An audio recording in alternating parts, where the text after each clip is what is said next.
Welcome members of the great class of 98 and 73.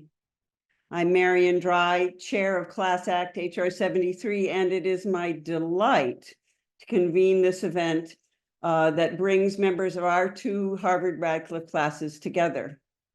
As you'll note, the class of 73 graduated 25 years before the class of 98.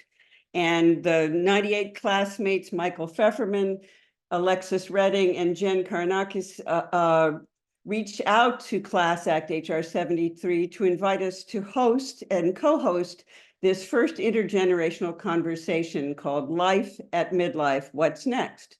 So that members of our two classes could come together and members of our class could share our experiences and perspective on life after the 25th with members of the class of 98. Part of that journey for the class of HR 73 has been to create a class community called Class Act HR 73, Class Achieving Change Together, a nonprofit organization which provides members of the Harvard Radcliffe class with opportunities to work together to create positive change in the areas of justice and civic engagement, education, health, and the environment. Those of us who are part of Class Act have found our lives greatly enhanced by engaging in change the world for the better work together and by the relationships that we have developed through being members of Class Act. And with the aid of the Harvard Alumni Association, we have shared the Class Act model with many Harvard classes, and the Class Act movement is growing. So there are other classes creating their own Class Acts. Before we start and get into our program and our conversation, I want to give you a little bit of a roadmap for that. And first of all, please note that you can post things in the chat at any time, and that we will be posting some information that might be of interest to you in the chat as the evening goes along. Tonight's going to include four main parts. First, Michael Feferman, who is our moderator, will lead a conversation between our two classmate experts, Bob Waldinger and Alexis Redding. And then four Harvard Radcliffe classmates of 73 will talk about their experiences making big life changes at midlife and beyond, and what they learned from that. We'll then move into breakout rooms so that we can talk among ourselves. And finally, we'll come back together and share a bit of what we've learned. So let's get started.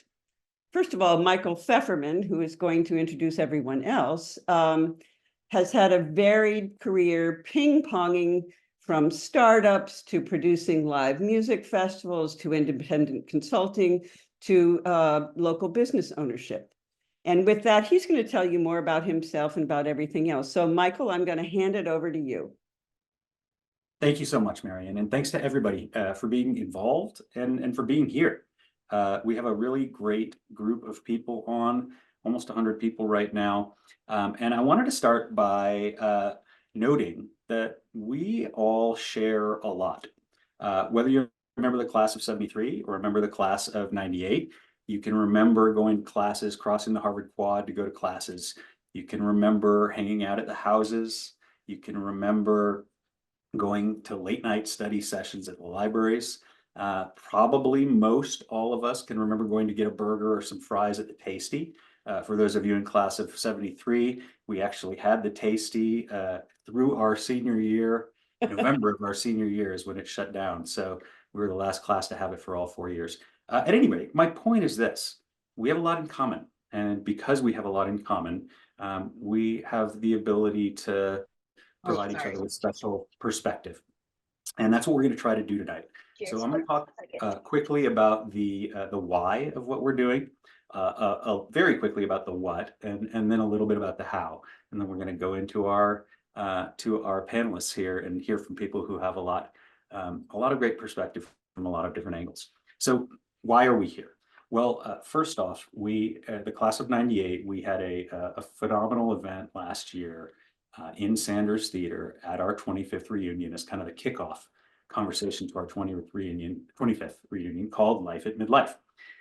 And we had such positive feedback on that event. We had many classmates tell us that it was life affirming, life changing. And those of us who were involved in organizing the event came away from the reunion feeling like, man, we got to figure out how we can continue this conversation, because we can't necessarily all get together in person every year, but there's no reason that we can't continue to help each other wrestle with the big questions of life and figure out how we make our lives more meaningful and more impactful and more pleasant. So that's really the intent here, and it's the continuation of an intent and an effort that was spawned by many people in the class of '98 last year, many of whom are on this Zoom right now. And the second reason I think we're doing this is that we got fortunate enough through the Harvard Alumni Association to be introduced to Marion and the Class Act organization, which, as she mentioned, is something that class started at their 40th reunion, I believe, to try to create impact in not only our university but the world, and which has been, as we learned more about it, really inspiring to those of us in the class of '98 who have been involved in planning this event. So once we were engaged with the Class Act organization and the class of '73, and they had an interest in taking part in this conversation, it felt like something that we needed to jump at the chance at. And that's what we did. So we're here celebrating our 1-year anniversary of our reunions. Whether you're a member of the class of '73 or class of '98, that is true, because the class of '73 just came off their 50th. So the final reason I think that we are here is that, again, whatever class you're in, whoever you are, I think it's safe to say that none of us want to look back 5 years, 10 years, 25 years down the road and regret that we didn't examine things that we wanted to examine or didn't prioritize things that we wanted to prioritize. And just imagine, if you can, that you had the opportunity to go back and talk to yourself, the version of yourself that existed 25 years ago. How much value would you have to impart to that person? How much could you share about the experiences of those 25 years and what you've learned, the lessons that you've taken away, the things that you think they should know that you wish that you would have known? That's a really compelling proposition. And while we don't have a time machine, we really have the next best thing here tonight together, because we have so much in common, and we have a quarter century separating those of us on this call. And the class of '73 has really generously offered to help us bridge that gap and sort of serve as a proxy for our future selves coming to talk to us at this time for the class of '98. And that is a unique opportunity indeed, and one that I'm very excited about, and I think everybody should be very excited about. So very quickly then, let's move to the what of what we're doing here. When we started to put together the actual framing of this conversation, what we did was we started, and this was back in February, many of you may remember this, we started by sending out a survey to the class of '98, asking people if you could ask a question of your future self. Say you could go to your 50th reunion and ask the questions of that person who has so much more experience and has learned all those lessons. What would you ask about? And the things that we got back were very revealing. And Alexis, who you'll meet in a moment, or if you were there last year in Sanders Theater, we'll re-meet in a moment, looked at things through the lens of the research that she does, helped boil these questions that our class of '98 asked to their future selves down into 4 very specific nuggets that we felt like were general enough to represent the main themes of what everybody was asking about. And so those nuggets were, first of all, what advice would you give yourself if you could go back in time to your late 40s? What would you really consider doing or not doing? The second was, how do you look at relationships differently? The third was, how do you recommend thinking about and dealing with loss? And the fourth was, what has changed in your perspective on priorities, on goals, and on health? So those 4 questions we took and we asked our friends in the class of 73 to examine those, and then to share with us in this conversation their thoughts and their learnings on those questions. And so that's what we're doing here tonight. And finally, in terms of how we go about it, I just wanted to make a quick plea to everybody to treat this as a conversation that it is. And what I mean by that is, this is not your standard Zoom event. It's not a meeting. It's not a lecture. It is a chance for us all to examine very personal issues together and hopefully help each other in our lives. And so what does that mean? That means let yourself be here and be engaged. Laugh if something's funny. Let people know you're laughing, whether you do it in the comments or whether you unvideo mute and let people see you. Clap, let people see you. If there's something that you feel like you should clap for, be engaged. And finally, intend. And what I mean by that is just intend for this to be meaningful for you and to help it be meaningful for others. If each of us makes that decision, each of us can make an impact on this call. And so that's my framing of the event. It's so great to be here with everybody. Without further ado, I'm going to move us to our first section of the conversation, which is looking at those 4 big questions through an academic lens. And to do that, I'm going to introduce 2 of our panelists who are similarly working on long-term studies about the arc of people's lives. First, I want to introduce Bob Waldinger, who is the professor of psychiatry at Harvard Medical School and MGH, where he directs the famous Harvard study of adult development. He is also, in speaking about that Harvard study on adult development, one of the most popular TEDx speakers of all time, with over 25 million views of his TEDx talk from 2015.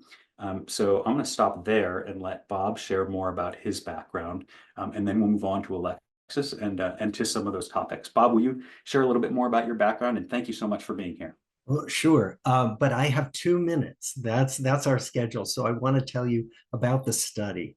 As Michael said, I direct the Harvard study of adult development. It is the longest in-depth study of human life that has ever been done. It began in 1938. It continues to this day, a study of 724 families. It started with a group of Harvard College sophomores, 19-year-olds, and a group of inner city Boston boys from the most troubled families. And eventually we brought in spouses, and eventually we brought in children, all of whom are baby boomers now. And what's so rare about it is that people have stayed in the study so that we could continue this scientific endeavor with thousands of people, year after year after year, asking them about their lives, measuring their physical health, asking about mental health, work life, family, other relationships, and eventually aging and retirement. John F. Kennedy was part of the Harvard group. Ben Bradley, longtime editor of the Washington Post. The Boston Strangler was part of the inner city group, but most people weren't famous or infamous. They were just living their lives. And what we do is we follow forward people to understand what is real life like for thousands of people. And so shortly, I'll spend some time talking about some of the big takeaways that we find from studying these lives. Thanks so much, Bob. So I also wanted to introduce Bob's counterpart in the class of 1998, our classmate, Alexis, who is a faculty member at the Harvard Graduate School of Education. She studies the college experience and the process of coming of age across generations there. And her book, The End of Adolescence, The Lost Art of Delaying Adulthood, follows a group of students at Harvard and Radcliffe colleges in the 1970s. And along with her co-author, she followed this group of alumni from an old study that she found and revived from the mid-70s all the way through the present time. Alexis, thank you so much for being here. Will you share a little bit about your work? Absolutely. Thank you so much for that introduction. It's such a joy to be here. And while Bob and I sort of look at many of these similar questions about life across this arc of adulthood and how we change and grow over time, our study was quite accidental. I was doing some research in the Bureau of Study Council. Some of you may remember that old white building on Linden Street. And I discovered this clue to the fact that there had been a research study conducted for the decade of the 1970s. With students who were invited to come to the Bureau and tell the story of their undergraduate experiences at the end of each academic year. So each of the participants were interviewed 4 times, and we had at least a notion that somewhere this study existed. It took me literally a year of sort of mirroring my father, who was an archaeologist, climbing through old basements in Harvard buildings, pulling up things from the archives to piece together all of these materials and to resurrect a study that had been abandoned in the 1980s. And what we had when I did that were not only all of these beautiful materials from the research team, but reel-to-reel recordings of the voices of students who were living their lives, coming in and telling the stories of what stood out to them. My research partner, Dr. Nancy Hill, and I, since 2016, when I made the initial discovery, have spent time really getting to know the voices of these students and their stories. And as Michael mentioned, that culminated in our book, The End of Adolescence, which looks at the surprisingly similar aspects of the college experience that transcend generations. But as you might imagine, if you spend years listening to the voices of students telling their stories, and the last time you hear them is just before they graduate in May of 1975, for personal context, that's weeks before I was born, it sort of plagues you, wondering what actually happened next. We heard these students just before their own graduation telling the story of what they thought their life would look like. But what did their life actually look like? We were able to get permission from the provost of the university to reopen the study, to go back to these folks and offer them not only the opportunity to reflect on the college years, but to re-meet themselves at the age of 21, 22, 23 years old, to listen to these recordings and make meaning anew of the stories that they told in real time. You can imagine what it's like to hear the voice from the past in the way that they have been able to, and it has been such a privilege and gift to learn from them. Not only 50 years later, how college shaped their lives, but what lessons their younger selves can still offer today. And as someone who studies the contemporary college experience, there's an incredible trove that we can learn from them that really helps our students on campuses and off campuses around the globe today. Thank you so much, Alexis. So let's get into this research that the two of you have done. Bob, I want to start with you. So your research continues basically 8 decades of following Harvard students throughout the arc of their lives. Can you share with us lessons and data points that you think shed the most light on those questions that the class of 98 is wrestling with in our midlife? Sure. So our big takeaways, after hundreds of scientific papers and 11 books, the big takeaways are about taking care of your physical health and taking care of your relationships. And that's probably the one that we want to spend some time on, particularly in our breakout rooms, because what we find is that the people who are more connected to others and have warm relationships with others live longer and stay healthier longer. They're not just happier. And I think the other thing we can say is that midlife is not by definition a crisis. It is a transition. And we can talk about that, but nowhere is it written that we have to be in crisis. The transition comes because we all get more and more aware of our own mortality. And instead of making us depressed, that turns out to make us happier. As a species, human beings get happier starting in midlife and moving forward, because they end up making changes to prioritize well-being and not putting everything off to the future. And so that's one of the most hopeful takeaways that we have from our study. That's really heartening to hear. When members of the class of 98 hear that, I think a lot of us will say that makes a lot of sense. And also, how do we do it? Is your research shed some light on the how of those people who really kept up their relationship health and found a way to be healthier, happier, longer? Yeah, it's really prioritizing relationships instead of burying ourselves in work or even in just the basic tasks of child rearing and caring for aging parents, all of which are pressures, particularly in midlife. And so it means trying to be as intentional as we can about staying in touch with friends. And that might literally mean texting somebody or emailing somebody, day after day, just reaching out to a different person, making sure you see the important people in your life. Because otherwise, what we find is that all the pressures of life end up making our good relationships wither away from neglect. So I think that what we talk about, we wrote a book last year called The Good Life, and in it we talk about these findings about relationships. We talk about this thing we call social fitness, which is kind of an analogy to physical fitness, that if you practice it like physical fitness on a weekly basis, you stay in touch, you stay current with the people in your life, and it makes a huge difference in your physical well-being and certainly in your happiness. That idea of practice and intentional practice of something that's not physical fitness or mental fitness, but relationship fitness is a really interesting one. Obviously, your book is a resource there. Are there other resources that you recommend that people look at as well if they're thinking, how do I do that?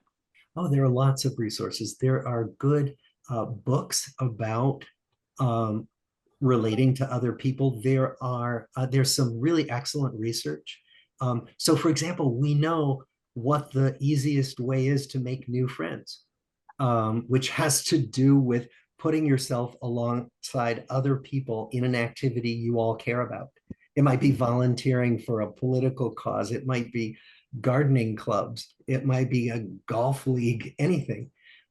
So there's research that shows how relationships form and get maintained. And one of the things we find in our study is that even people who think, I've never been good at relationships, it's too late for me, many of them find that they're surprised that in fact change happens and that new things happen.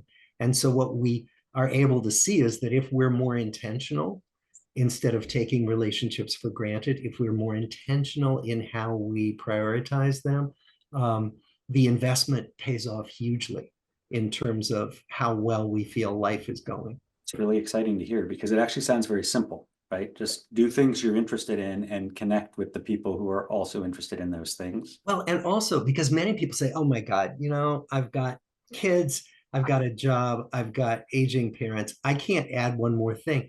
And what we say is find the little crevices. If you have a commute, call somebody or text somebody each day on your commute. If you go to the gym, ask somebody to meet you there. Add people to your downtime, add people to your exercise time, add people in the places you can. And you don't have to add time in order to do that necessarily. That's really terrific. Thank you so much, Bob. And so that people know, we will be coming back more consistently throughout this to Bob and Alexis, especially at the end, to kind of help us make sense of the things that we've heard and learned and the personal stories that have been shared. Alexis, if you don't mind, let's turn to you and your work and give us some perspective on that same question that I asked Bob, which is with those big questions the class of 98 said that we are wrestling with at this stage of life. What insights does the study that you have worked on provide us to help us to wrap our heads around the answers to those questions? Yes, wonderful. Thank you for that question. And I would like to return to something that for those of you who were with us in Sanders Theater for the class of 98, I planted the seed around and I feel a little bit differently about today. And so I wanted to talk about that. The finding that I shared is that across our study, as we are reintroducing our participants to their younger selves and playing the recordings, and as they are also reflecting on their Red Book entries and thinking about how things change over time, that there really is this pivot point around the 25th or 30th reunion, this moment to press pause, reflect, and ask the big developmental questions. Who am I? Who do I want to be? And the spark for that was different for everyone. It might have been a health scare, a new career, or a growing sense of career misfit, loss of someone who we love. And as I told my classmates at the reunion, there was this sense that it wasn't too late to make a big change. It was still possible. And we did see many of our participants make those changes of career, of partner, of moving to the other side of the globe. But what I said then was something that the participants told us, which was that there was also a sense that that window was closing. It wasn't too late, but it was almost too late. And I've really thought quite differently about that, as I've thought not just about what they told me, but about what their lived experience was. Because what I was seeing is that, of course, it wasn't too late for those pivots to happen. And I'm thinking, so I'm here in Boston today. My mom flew in to come spend my 49th birthday with me to go to Boston Pride. My mother is about a year out from losing my father, and she's someone who I saw make that big career pivot midlife, moving from a very successful business career to moving into the academy as a professor. And I sort of thought her big change of life was over, and based on the original things those participants were saying, that would be true. But what we did this afternoon is I helped her practice her tap routine for the tap dance class that she just started, doing exactly what Bob just named, finding an activity that was fun and enjoyable with people who were sharing in the newness of doing something that was completely unprecedented. That idea that it isn't too late to take up new hobbies, to do new things.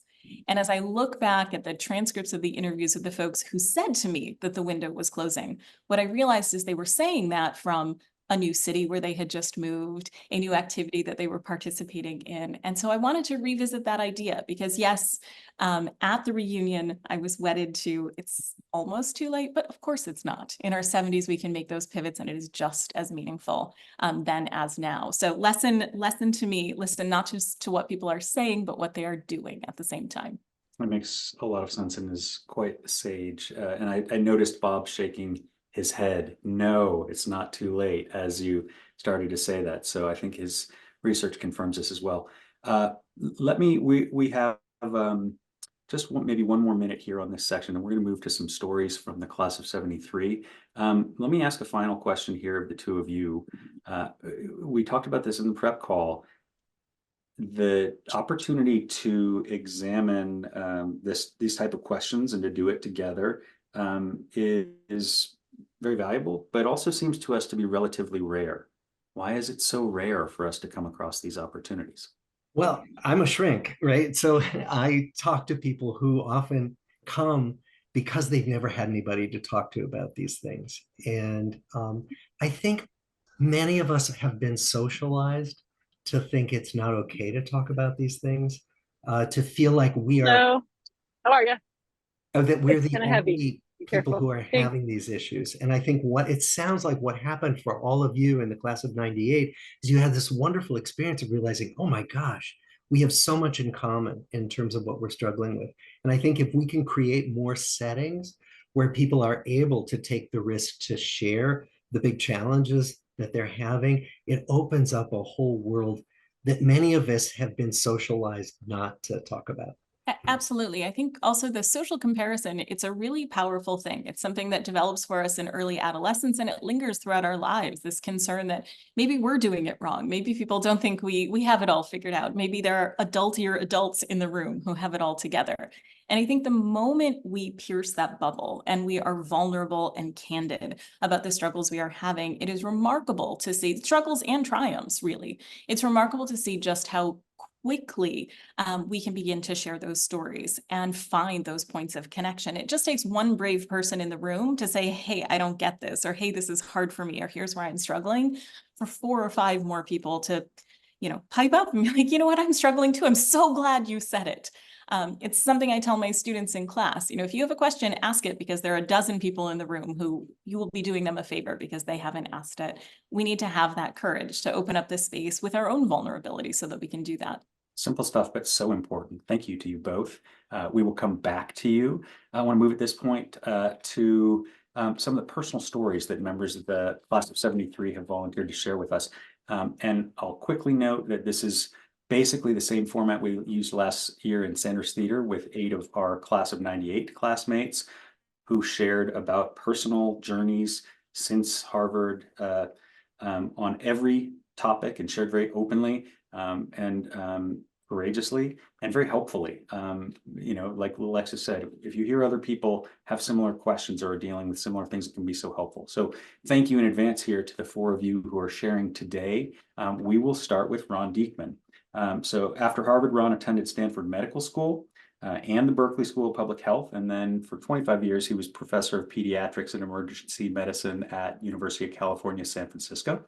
And director of pediatric emergency medicine at San Francisco General Hospital. So an incredibly accomplished first quarter century after Harvard. And clinical practice, was a huge passion and driving force during that early career.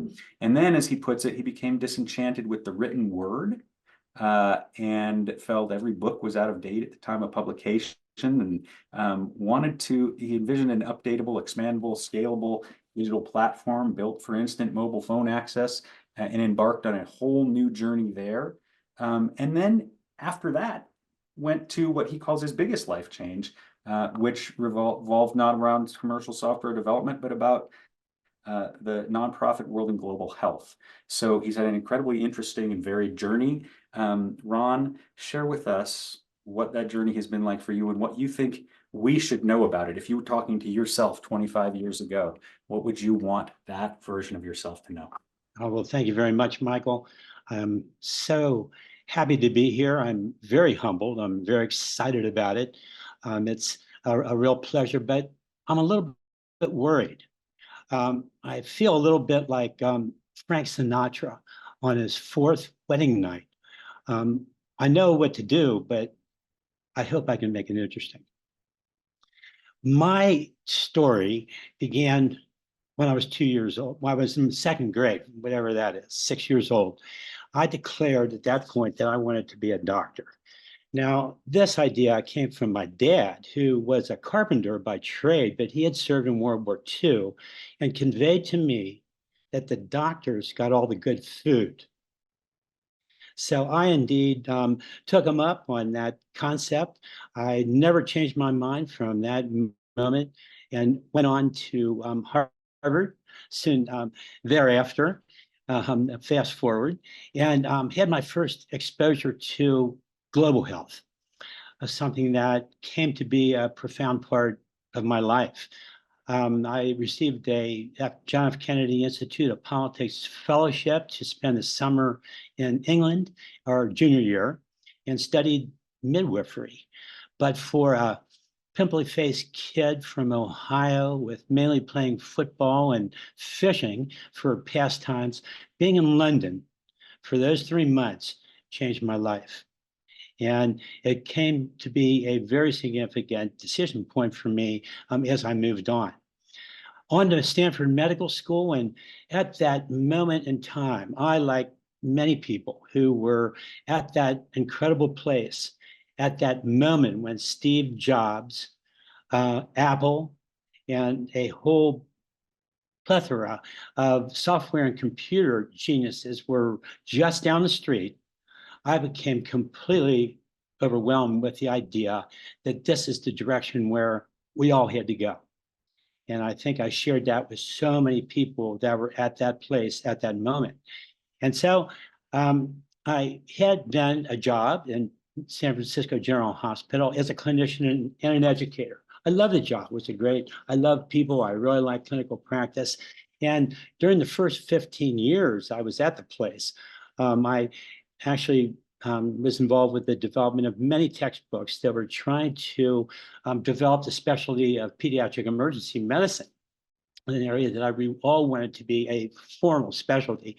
But what I found, I got very disenchanted because, like all of you know, every textbook that is published is already out of date by the time it hits the shelf. So I had a different notion. I had the idea that we should do something that was scalable and changeable. And at that point in time, decided to dip my toe into the software world. That was a very significant and my first metamorphosis in my career, going from a clinical person with a high educational orientation to a software developer. The next year, I took off and spent a year on sabbatical in Brisbane, Australia, where I teamed up with a major software developer to create what we developed was the first pediatric knowledge system that was built virtually. That was an experience that totally changed my life. And on the way back from that 1 year developing software in Australia, we stopped to have some pho and spring rolls in Hanoi, Vietnam.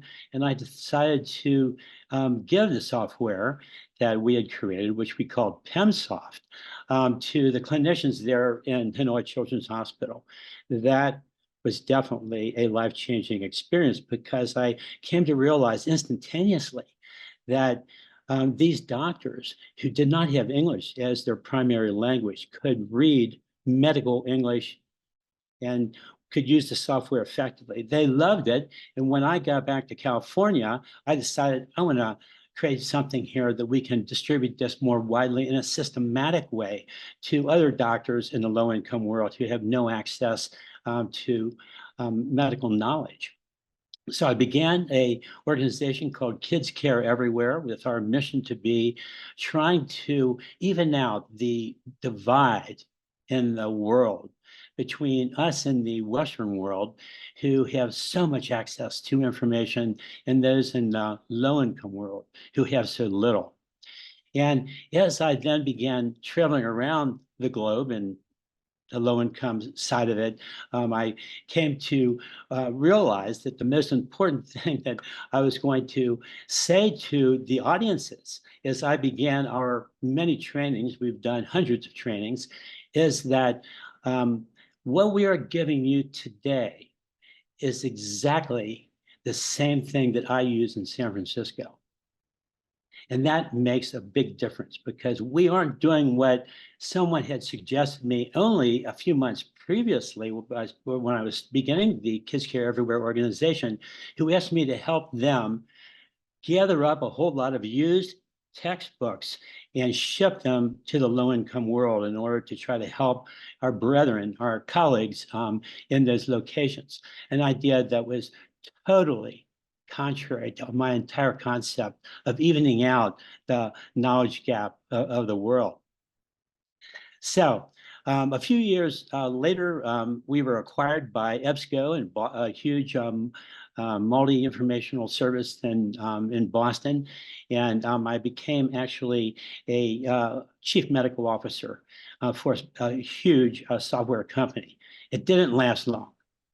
I think the burnout factor comes really quickly to me, and it happened once again. And I feel like if I could ever imagine a editorial cartoon of my life in my career, it would be a dog with a whole lot of really sharp teeth whose name was Burnout that was yapping at my rear end as I was running to escape. I left that whole job after a couple years, but still wanted to do what I wanted to do in giving back. And this was the second major metamorphosis of my career, which was concentrating on actually giving something back to people that I never met. So I left my position as chief medical officer at EBSCO to the job of volunteer executive director of Kids Care Everywhere. And that was a very significant metamorphosis, and the most important one for me because my own wife, who was a lawyer by training, joined me, as well as two of my kids, one of whom went on to be a doctor and the other a veterinarian, but both of them joined me in our quest worldwide to find places where we could go with all of our many colleagues within our organization that was rapidly expanding, to try to deal with this information gap that was so obvious in the rest of the world. But I think that the notion of giving back was the one that became the most powerful force in my own life. And I hope in the breakout session, perhaps we can talk a little more about this whole concept of giving back, because I believe it to be a very teachable and very learnable quality. And for me, it became the most important force, of the remainder of my career. And I then went on for the rest of this trajectory over all these next years. And in the last chapter now, I've been incredibly fortunate to become part of the Class Act organization at Harvard. And Class Act has been a great ally to me, a great friend, a great supporter, a great inspiration. And the next phase of this is anybody's guess, but certainly for me is going to continue to be working with colleagues, developing those relationships that Bob has been talking to us about in the low-income world. This is how I get people to join me on these ventures. We have a large organization now, but everybody loves the whole quality of going to these exotic locations, meeting these colleagues, and actually giving them something that is extremely meaningful. I'll stop there, and I hope we can pick up a few of these themes again in a little bit. Thanks, everybody. Thank you, Ron. And I know we'll be paired in a breakout room. Those who want to hear more about Ron's story, join us in that breakout room. I'm fascinated to hear more about whether you feel like you could have foreseen those transitions when you were younger and what you wanted to pay attention to get you to those transitions. So let's talk about that more in the breakout. Next, let's move to another member of the class of 73, Robert Clayton. Robert, thanks for joining us. Robert, so that you all know, is an experienced attorney with a focus on labor management, relations, employment, sports, education, regulatory compliance, and government affairs. And he advises technology and energy companies on privacy and data protection regulations and guides clients in understanding the regulatory framework and procurement policies of federal and state agencies. Also, like all of our panelists, Robert has gone through many transitions in the last 25 years and is here to share with us about some of those and the lessons that he's taken from them. Robert, thank you so much for being here. What has your journey been like in the last 25 years? And what would you say to yourself, that version of yourself 25 years ago? What does that person need to know? So let me start with this expression of what occurred yesterday as I went to see my cardiologist, and a good friend of mine was there as well.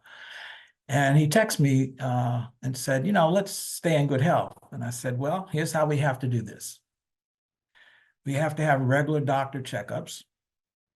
We've got to eliminate BS stress and BS friends. And if I could capitalize what I have learned at the end game, is to start to address those issues in the middle game. I was somewhat bemused by this subject area because my brother, Kenneth Clayton, now deceased, he entered Harvard in the fall of 1955 and graduated from Dunbar High School in the district. He was given a chess set as a graduation present, and by September, he had joined the Harvard chess team. And by his sophomore year, he had withdrawn from Harvard to play international chess tournaments. And the reason I say that is that classically, we are in a chess game. We've had our opening, all of us, the first 25 years. And we pretty much decided upon how we were going to play the game at the beginning. And I played the game as a social relations major at Harvard. Known and introduced still as a great track runner, which is an identity that you have to live with if you've identified by your friends as such, and you have to figure out, well, how is that going to work going forward? And ultimately, we get into this middle game, and that's where the class of 98 sits. And what you don't have an appreciation for is what happened in the end game. You're trying to figure out what will happen in the end game. And I want you to be very clear about the chapters in my life to understand that there may be no connection whatsoever between your opening, middle, and end game.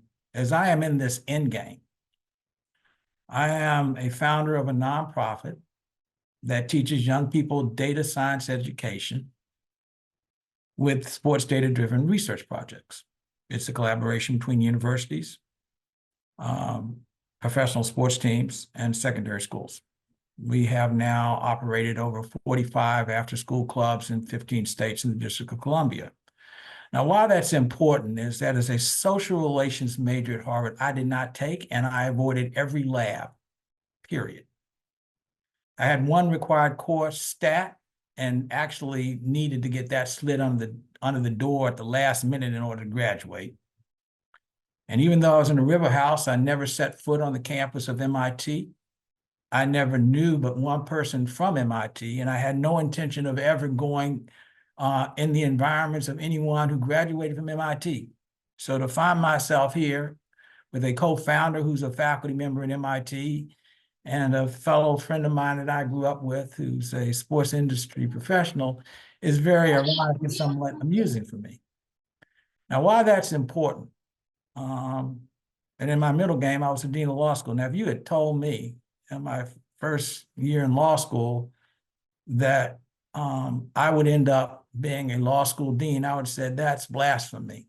In no way in heck. I'm a labor relations lawyer. I will never be an academic. I don't care for the academic world, but I ended up being a dean at Tulane Law School for 9 years. And the organization is called the Sports Analytics Club Program, as the chat box asked. Now, here's what I will say to you all in the middle game. I will say to you that you need to be about the task of two key objectives. The first objective is for you to remove what I call intellectual compartmentalization.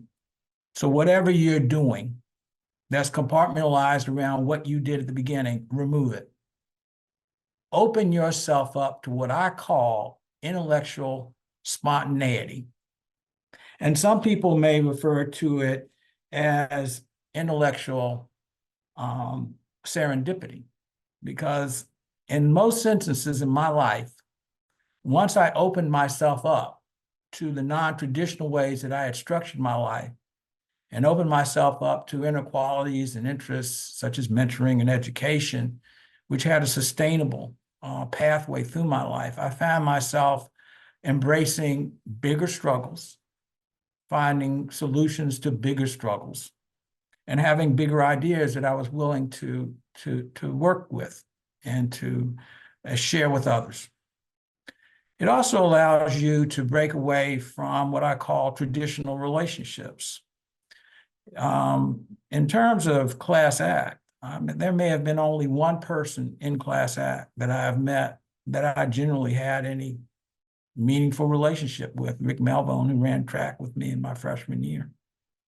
All the other individuals were not individuals within my sphere, my traditional sphere. And as I look back at the end game, I wish in the middle game I had opened myself up to what I call non-traditional relationships. And those are relationships that are not bent on what your particular interests are, what you share in common with others, but perhaps what you don't share in common, to learn more about their experiences that can add value exponentially to your own and open up a wider path of friends who may not be structured as friends based upon what you saw as the elements of friendship when you were growing up, particularly in the opening of your game. What I will say to you all is this, and I did this closing in my presentation on my program for my class act orientation to the Sports Analytics Club program. And that is, at this point, literally, we may have 10 years. Class of 98, you may have 25 to 30. You've got to look at how you spend each day as a maximization, not for you and not for the currency of the folks in your class, but for those next generations of people. Because ultimately, you should spend your time now, as I look back, valuing the time as an investment for what will be a spawning 50 years from now. And it's very difficult for us to get our heads around how we spend our time now creating value for those unknown, those that are being nurtured and known but young, and when you're not going to be around. And to figure out, well, what is sustainable about the time that I'm spending so that it projects 50 years from now. And I mean that in the most sincere sense of time. And I mean that in the middle game, because that's when you have more time to invest in more substantial activities for which you can have a greater influence over, because you can guide those activities more accurately to the outcomes that you hope to have. You have less of that when you're in your 50th reunion. Now, for those of you all that play the game of chess, I want you to think sort of symbolically about what this means. And I've had a chance to sort of examine this for the value of the expression. So, you know, one of the strategies of the middle game is look out for the pawns. So think about that in terms of people in your life and communities of people in your life that may not be of what you think your life has been, but as part of a greater community, you should care for those individuals. The other is to stay centered. So whoever you are, stay centered and true to that. You don't have to reinvent yourself. You just need to better understand yourself. You just need to better understand how you're centered. And when I say how you're centered, we all have been blessed with certain qualities. And quite frankly, we have also been blessed with not having certain qualities. But you can be centered to your identity. You can better understand yourself as opposed to reinventing yourself to be someone that you really were never intended to be and for which you cannot identify a purpose. Another interesting concept is keep your king back, because that's you. And as you get older, your life becomes even more precariously precious, and you don't need to be taking a lot of risk that have no sustainable meaning and can have no investment of your time that can perpetuate itself for 50-some years down the road when you're no longer around. And the other is use your queen. Your queen is your greatest allies. Embrace your allies. Get rid of folks that are not your allies. I mean, literally get rid of folks that are not your allies, because they cannot engage in any type of communication with you that can help guide your destiny and your destiny beyond your life here. And the other is hang on to your bishops. Now, I think that is spiritually. Hang on to your spirituality, whatever that might be. And I'm not trying to be religious oriented specific to any religion, but hang on to the spirit of your life. Guide that preciously. Do not let anyone interfere with your bishops. Because if you let someone interfere with your bishops, you'll lose your sense of spirituality. And with that, you'll lose your sense of dignity and self-worth with it. People have asked me, what do I find is a common thread through these three layers of distinct careers? One common thread, people will tell you, is sports. I love sports. I love the engagement and competition, always have. Another is education. I love educating, even as an older lawyer to a young lawyer. I love mentoring, and that's a common thread. And the other is I'm not afraid to, and you shouldn't be afraid to tackle the biggest of problems that need to be the most inventive and creative solutions, because the one thing that we as Harvardanians appreciate, and we're 1636 originators, that we've created most of the problems and we have the wherewithal collectively to solve all the problems. And so, having said that, I would like to leave that notion with you as we transition through this conversation of how we tackle big problems, we solve big problems, and we solve them with a sustainability for the next 50 years. So I thank you very much for your time. Thank you so much, Robert. really appreciate that. Those concepts are really resonant. I love as Malar Bhattacharya noted on the chat, that idea of spending time as an investment is especially resonant. For those of us in the class of '98, we have the advantage of more time for compounding in that investment, which, as we know, is extremely powerful. Thank you so much for sharing, Robert. And Robert will be paired with our class of '98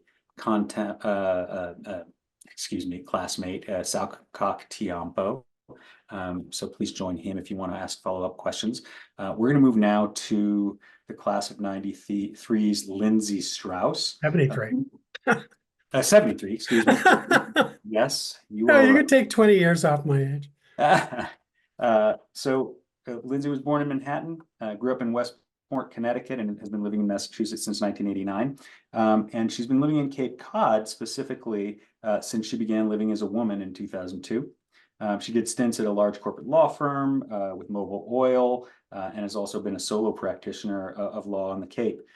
Lindsey, you've made big transitions of all kinds of types. Tell us about your journey and tell us what you think that younger version of yourself should know. Well, thank you, Michael, and thanks to all the other panelists. It's good to be handed off the baton from the guy who persuaded me by the fact that he was 5 seconds faster at a half mile than I was to not run track at Harvard, Bobby Clayton. So when I came to my 25th reunion in 1998, I came as a married man with my then wife and 15-year-old non-identical triplet sons. You know, I was an attorney. I was involved in the community. I was on the Board of Health. I was a model husband and father, or so it seemed. But what no one knew except for my wife and my therapist and a few friends was that I was transgender. You know, and I was aware of my female self and my need to express it since childhood. I hadn't chosen to be transgender any more than I had chosen to have hazel eyes or be left-handed. So my need to be my true self became more and more compelling the older I got. So as I approached my 50th birthday, I was at the end of what Gail Sheehy called in her book Passages the deadline decade, a time of both danger and opportunity, a time when we all have a chance to rework the narrow identity by which we have defined ourselves in the first half of our lives. And what I was experiencing then, and I have to beg to differ a little with Bob in terms of not being a midlife crisis, because what I was experiencing then was what I half jokingly referred to at the time as the mother of all midlife crises. I faced a choice, an uninvited dilemma, either to transition and risk losing my family, my friends, my job, my male status, or continue suppressing my true identity or follow my path. And if I had not followed the path that I ultimately did choose to take, I knew that I would, as Robert Frost's poem talks about, wonder about the road not taken. And I found myself standing like Indiana Jones in The Last Crusade on the edge of a precipice. I could suppress my true self, or I could have the courage to step into the abyss, to be true to myself and to risk everything. And hopefully I did so confident that somehow something would, as Indiana Jones found, hold me up and allow me to get to the other side. So I took a leap of faith. I decided that I did not want to spend the last half of my life and then die as a man. So I transitioned. I quit my job at a large law firm in Worcester. I moved to the Cape and I started as Lindsey. At the time I guess I was crazy, but I was confident enough, and I don't know if anybody has ever done this I've never heard of another transgender person doing this, but I went to a stationery store in Chatham where I met two Lily Pulitzer dressed women, and I said I was going to send out a name and gender change announcement to all my friends and classmates. And they kind of gave me a crazy look. But I ended up doing that.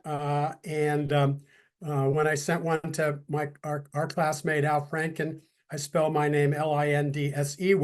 His response was, I thought Lindsey was spelled AY. I was incredibly fortunate, and I've really been truly blessed in the last 22 years since I transitioned.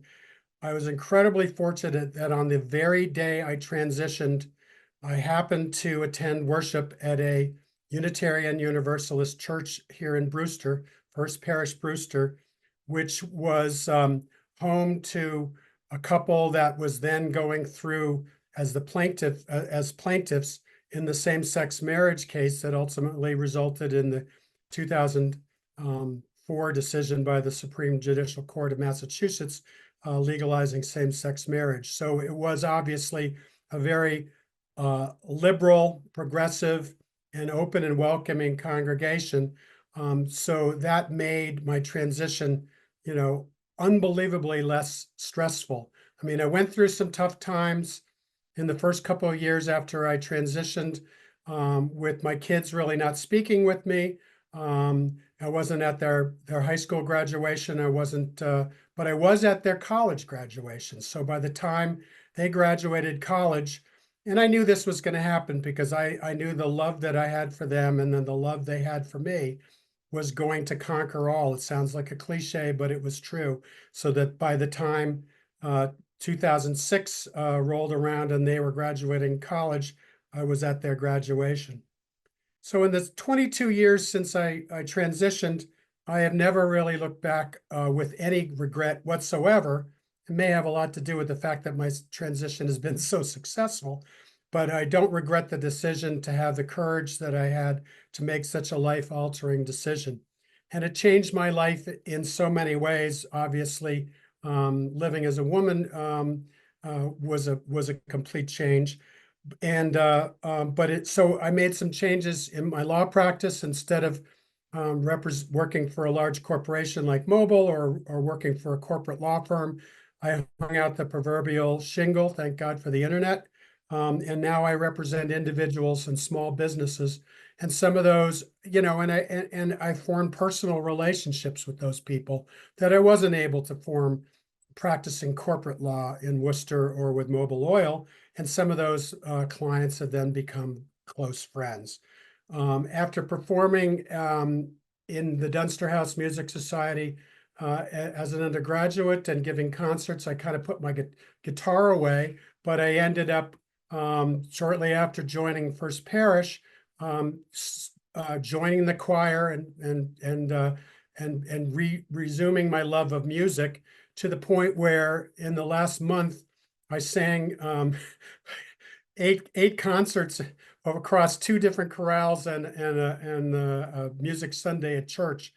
So I've really dived into singing music, and it has given me enormous joy. And I'm not sure if I'd stayed as a man and conquered and stayed married and continued on the corporate path, whether I would have done that either. I think that I've developed even closer relationships with my kids, and believe it or not, my ex-wife, who I was estranged from a couple of years, but she's actually now my best friend.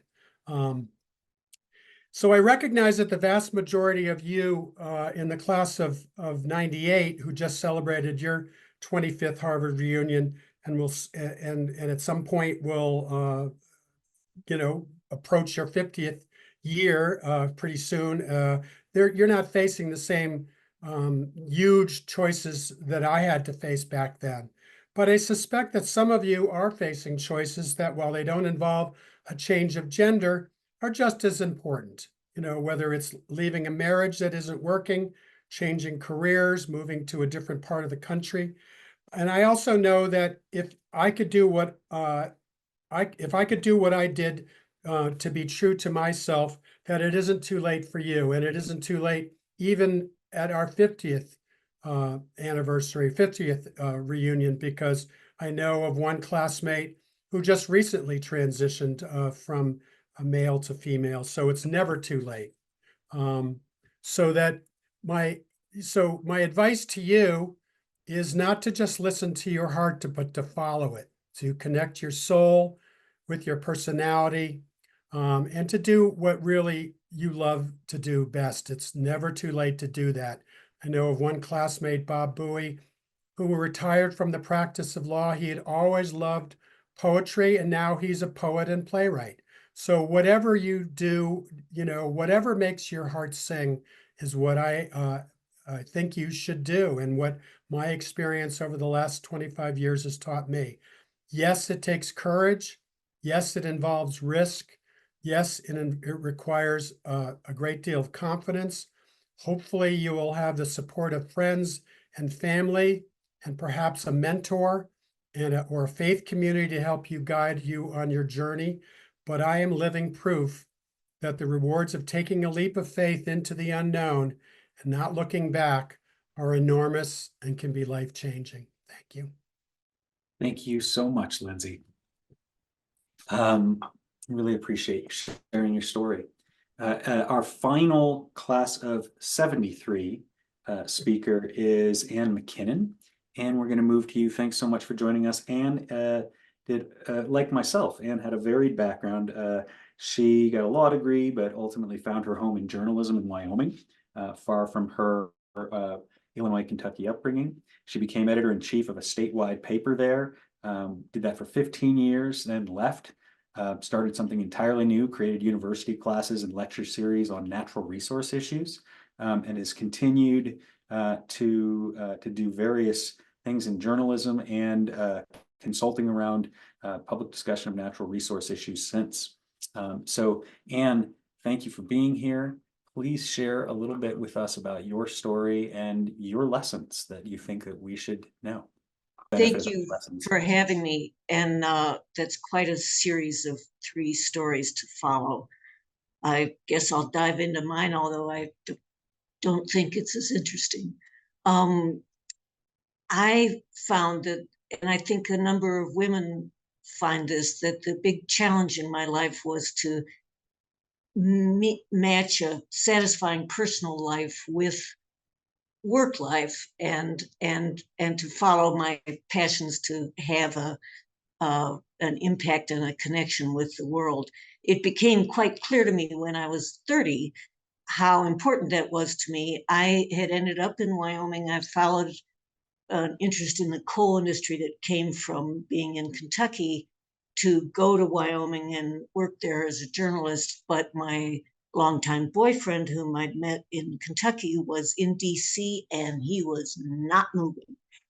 So I tried to go be with him, and I got so depressed because I felt that I had betrayed myself. It was just a terrible, terrible time for me. Fortunately, geography made the choice really clear, DC or Wyoming. I made it back to Wyoming. It was quite lonely, but I did love the work. And I had kept in touch with my college roommates, and they were really important to people I could talk to and go see and connect with while I was trying to build a new life around my work in Wyoming. Eventually, I did meet and marry a wonderful guy who loved the place as much as I did, and who also, speaking of physical health, got me to work out every day because he did. And that's still true. I still do that, and it's made a big difference in my life. I don't think I would have done that. When I was 40, we had our son, and that was interesting because I had terrible toxemia, and our son had to be transported to Denver because he was going into NICU. He was a month early. So that was kind of a rough way to start a family, but we survived that. And then when I was 43 is when I had what was a big crisis for me in my 40s, which was I had a dispute with the publisher. I was by then the editor of this statewide paper. I'd risen from being an energy reporter and also weather person to eventually being the editor of the paper. And I loved it. And I just felt like, all of Wyoming was my territory to learn about and talk about. But I had this big dispute with the publisher that was pretty fundamental. And so I felt like I had to leave. As I drove home in my car alone from when I realized that was what was going to have to happen, I was screaming. I just was so upset about losing what had really become a exciting identity for me. You learn when something like that happens just how bound up your ego is with your job title and what you're doing. And so it took me, I would say, about 10 years to sort of find my way to something more that was different, that was satisfying. My father, with whom I was very close, died about 6 months, died suddenly after I left the paper. And one of my brothers died several years later. So that also was part of it. Plus, of course, I had a 3-year-old, and I became a full-time mom, which was sort of a shock as well. And so I slowly put some things together. Again, my college friends were very important, but also I started working on projects, including things related to my son, where there were all these women in my life, in my community. We stayed in the same town and in Wyoming. When I was editor of the paper, I was mostly dealing with men. And I had women friends, but suddenly I was like partners with all these women we were doing all kinds of different things. It was really fun, and that has created some great friendships for me. I ended up figuring out that I could put on lecture courses and summer courses for the university, and I particularly focused on water because as a reporter, I had shifted, from my interest in coal to water because water is very scarce in the West. Allocation of it is a huge issue. And I had come from Illinois and Kentucky, where the big problem is floods. So I had gotten a law degree in my 20s. I was able to think about water law issues. And so I started writing essays, and I wanted to write a book about what I was learning about water law history. And I eventually was able to do that. I was able to study with a woman who became a Nobel laureate partly in that field. I eventually, at the age 60, got a PhD due to colleagues I had met who were from Germany that I had met through studying with her. My husband was great. Yeah, go off and do 6 months here and another 6 months there. I was lucky because he had found wonderful work as an immigration lawyer that he loved. Plus, we lived in a very cheap place, so I could afford to do these completely non-remunerative things. He got quite sick in 2016, 2 fatal illnesses that combined, and one of them was dementia. So I also found I was trying to manage his care, and I found, my phone is telling me that my time is up. I also found that having been in a community for 40 years meant that I could find by word of mouth people who would come be his companions. And so the value of having that. Also, my old college roommates were incredibly helpful in helping me talk through what's going on with this guy and what do I do about it. And my life since then, he died 2.5 years ago. I've followed sort of the same pattern of travel and hiking and all that stuff that he and I used to do, plus the work that I've turned into being a consultant, trying to, mostly unpaid, trying to make some things happen in the water world that will help communities who live along these rivers. My one quick thought is, looking back, that I do think that if something isn't jiving with you in your life in your 40s, that is the time to do something about it. You're right that, the speakers are right that it's not, it's never too late, but it is wonderful to have not only the time, but also the energy to make those changes. You have less energy when you're 72, the way I am now. I saw my father try to retire at 65 because in his generation, that's what you're supposed to do. Going cold turkey, which is what he did, was very hard on him. So I would also recommend to myself and to my classmates, don't go to cold turkey. Try to slowly make a little transition. It was very hard for me. I was quite depressed for a while when I had to leave that job, and it was my decision to leave, but I just felt I had to. Anyway, thank you guys for having me, and I look forward to the breakout.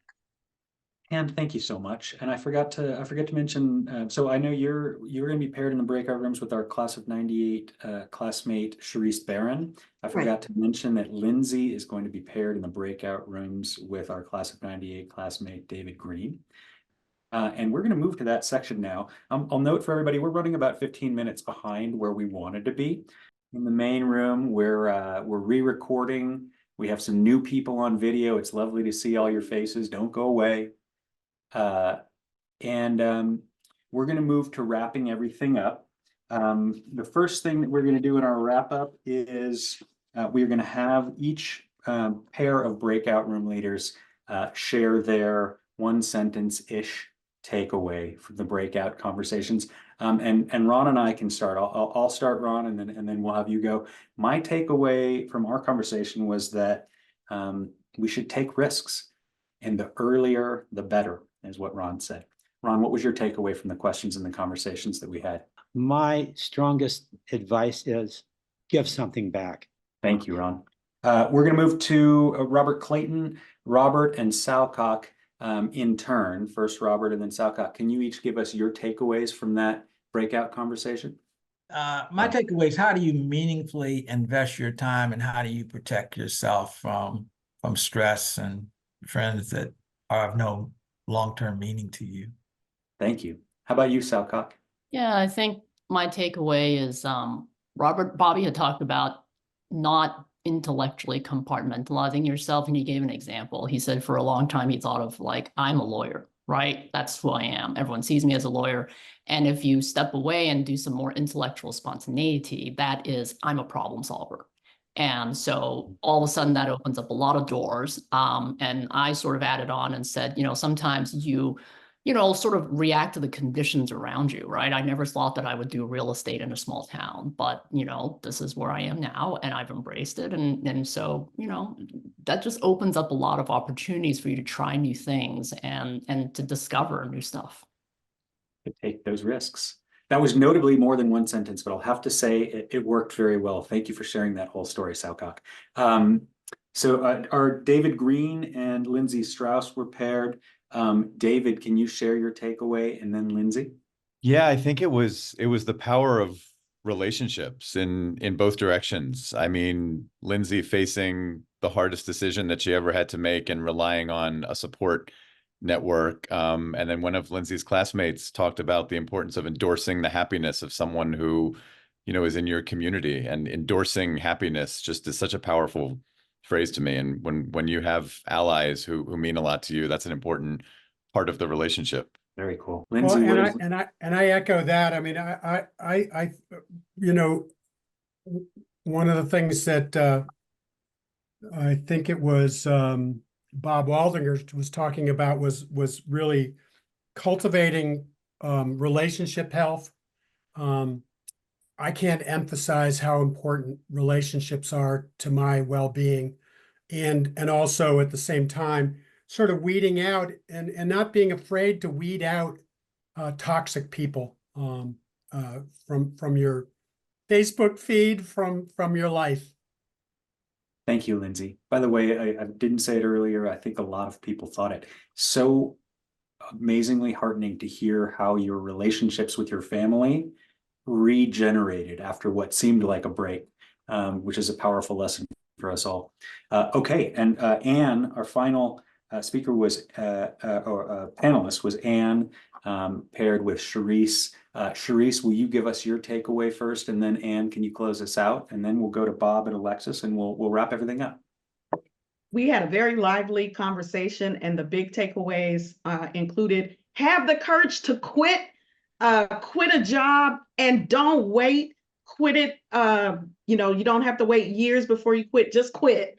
So that was one big takeaway. And then also gender affects the way we move through life and through these various transitions and issues of midlife. And I would dare say even other minoritized identities. And I'll bring up, for example, race can really play into how we experience everything we're going through. But gender really came to the fore in our conversation. Thank you, Charisse. And Anne? I was going to say pretty much the same thing. People talked about courage, and that it takes courage to make those changes, whether it's quitting a job or quitting a relationship or whatever it is. And also the gender, the gender element is quite important in some of these life changes. Thank you, Anne. Okay, so our penultimate little section here is going to be going back to Bob Waldinger and Alexis Redding. And Bob and Alexis, can each of you give us, say, 1 minute on what your takeaways have been viewing this through the lens of both your personal connection to the conversation and your research? Sure. I wasn't sure if I was first or not. So I actually want to break the rules just a little bit and give a takeaway from my room, which I think does both of those things, because we had such a meta moment of exactly, Michael, you spearheading tonight and putting together this panel. I think you will be happy to hear, and I think will be useful for other folks to hear as well. One of the courageous members of class of 98 who was in my room shared that they were feeling like they didn't have it all figured out. And they showed up tonight because of that feeling of loss. And immediately another member of the class of 98 said, me too. And it was just beautiful to open up that sense of connection. It's exactly where Bob and I started the conversation of normalizing and making just a common thread in our conversation of sharing with each other just how hard and how these struggles can feel, just as much as we share in the triumphs and all of those wonderful things. And in that conversation, especially in what we heard from the incredible members of the class of 73 who were talking to us, is a shared sense of the obligation we all feel to live up to what it means to have graduated from Harvard Radcliffe. And as I do my research, and as we come back and we hear from folks who graduated in the class of 1975, it's amazing when they listen to their last recording how much of their sense of what success would be was around career. And all of these years later, as they listen back, what they're struck by and what really stands out to them and to us is how much those interpersonal relationships are what the success actually means to them later in life. And so I think as we are building this connection across our two classes, as we are revisiting or even meeting our own classmates, I was a transfer student to the class of 1998, so I've always felt a slight sense of disconnect. And often when we get in these rooms, I'm excited to meet new folks. I think that sense of building community and connection and normalizing what's hard and naming it for each other is just so, so powerful. So thank you again to you, Michael, and to everyone else for bringing us together this evening. And maybe I could close it out with some research. When our original folks got to be 80, we asked them, looking back on your life, what are you proudest of and what do you regret the most? And what people said uniformly they were proudest of was something to do with relationships. I was a good mentor. I was a good friend. I was a good parent, a good partner, right? They never talked about the fortunes they made or the prizes they won or the companies they led. Nobody mentioned that, even though they had done a lot of that. And the other thing was the biggest regret was, I wish I hadn't spent so much time at work. And I wish I hadn't spent so much time worrying about what other people thought. And boy, if we could take those and really live into them, and if you could in midlife, I would get vicarious pleasure. So thank you all. Thank you so much, Bob. Thank you to everybody who participated.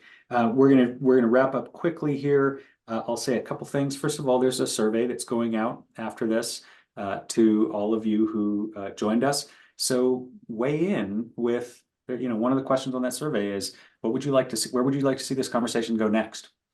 Let's keep it going, right? We don't have to do this every month, but we could probably do it every year and see each other every 5 years and have the compounding effect be quite impactful for both us as class of 98 and for the class of 73. So weigh in, and I encourage you, talk to each other, support each other, find other people in your life who you have a connection with and haven't necessarily been taking advantage of that connection, and go make it happen. We all have that power. So it's been terrific seeing you all. I'm going to turn it over very quickly for a final word to Marion Dry from Class Act. We are absolutely delighted that we have had this opportunity to be with all of you, class of 98, and with our own classmates. And as you have heard from our extraordinary classmates, there is this great sense of connection among us, and we encourage you to, you've started early on this, keep at it, and we would very much like to continue to have a relationship with you moving forward. As Michael said, there will be a survey. If you can fill that out, that'll help us, because we want to do more of this, and we hope to have more relationship with across the generations. And thank you, Michael, for putting this together. Thank you all who participated as panelists and speakers. And thanks to everybody for showing up, and let's do it again. Oh, and the other thing is there will be a video of this, not of the breakout rooms, obviously, but of the rest of it. And so that we'll share a notice about that when it comes out in a couple of weeks. And then please, it'll be on the Class Act website, and please share it with your friends and classmates. So great to see you. Good evening. Thank you. Thanks, That was Marion. wonderful. Good evening. Good Bye, to see you, everybody. Lee. Thanks, Bye. everybody. Thanks, Bye. everybody. Call See me, you again Lindsey. soon.